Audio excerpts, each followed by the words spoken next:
So really our profit. And 75% of our bonus is based on that. 25% is based on working capital. And so it's a cash component, which is new for 2021. And so I'll explain that in subsequent slides. And then 3 is a personal performance multiplier. So if you are rated exceeds expectations, you're going to get more than someone who's rated needs improvement. And this is, our philosophy on driving meritocracy and, our culture and vision of really rewarding performers. And so that's why the personal multiplier is also added to the bonus.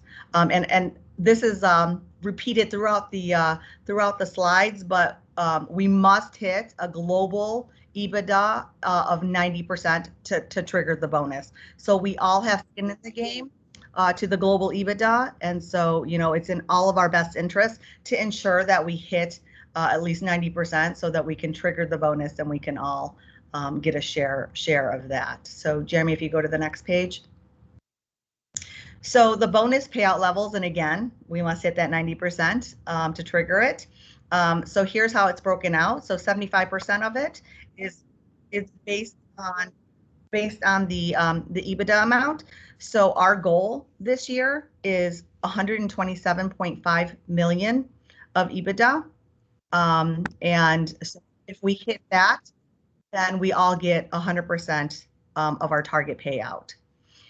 We do have opportunity to earn double our payout. If we hit just 115% of our goal, we will get a 200% payout, which is really, really great news. So 90% or 114.7 to trigger it.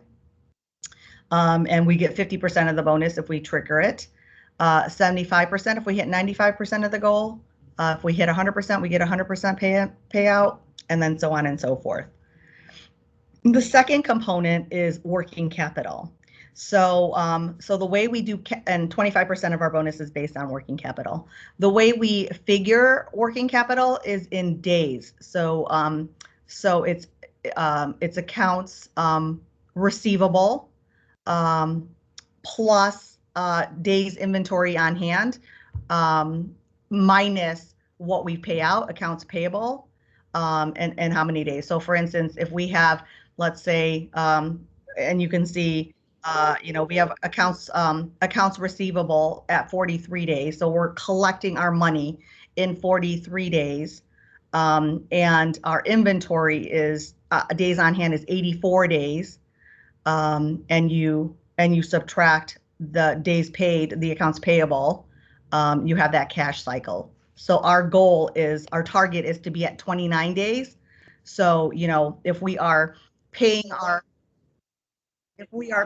our vendors at 30 days, we're receiving our cash from our customers at, 60 days, and we have 100 days of inventory, it's the inventory plus the accounts receivable minus the accounts payable. It's going to give us the days.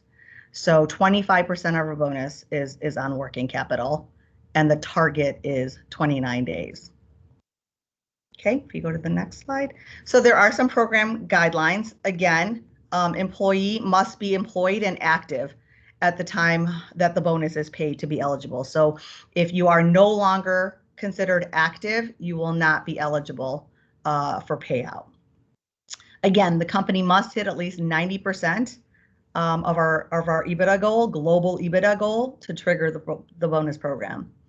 The bonus will be paid annually after the audit is complete and the Human Capital Committee has approved it. So it's based, again, both on company performance and personal performance.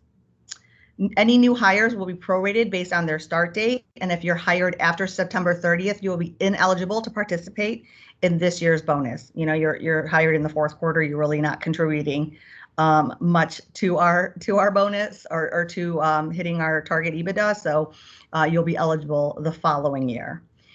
There can be no verbal agreements by any officer, manager, or employee of any sort. So there can be no sidebars, no agreements. It needs to be signed off by both the CEO and the company of the company and the employee, and it needs to be approved by the Human Capital Committee. So the bonus payout will be self-funded and based upon our actual financials. Employees on leave will not be paid while they are out on leave. It'll be reviewed upon return to work. At the company's discretion, the plan may be modified, suspended, or terminated during the year at management's sole discretion. And the specific bonus plan, I'm sorry, let me just move this one out of the way. The specific bonus plan will not affect any employment at will or any employee employment contracts. So that's pretty much the bonus plan for 2021. There's not a lot of changes for Legacy Point Beauty employees, except for that cash component has been added this year. Otherwise, everything else remains the same. For Legacy KPC employees, I mean, it is a little bit different because it does have an individual performance factor or multiplier in it. And you know, some of the program guidelines are a bit different than what you had last year. So that's it in a nutshell. If you have any questions, I'll take them at this time. And is on the personal level, is that just based off your evaluation, or just how is that measured? Yeah, it's measured. So performance at Voyant is measured in two ways.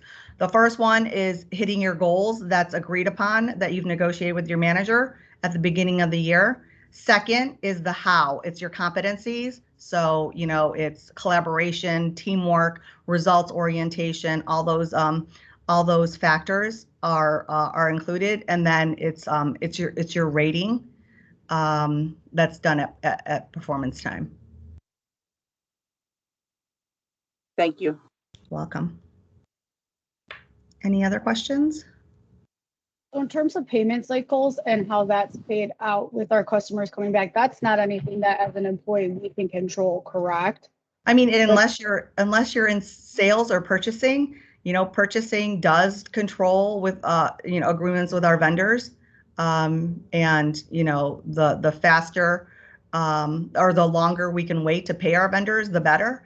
And then, you know, sales has very you know, with the contracts that they negotiate with customers, you know, the sooner we can get our money, the better. And then the plants do have control over the inventory. And so, yeah, I mean, depending on your role, you know, there are people who are more closely tied with those factors, and some, you know, that are a little bit further away from there.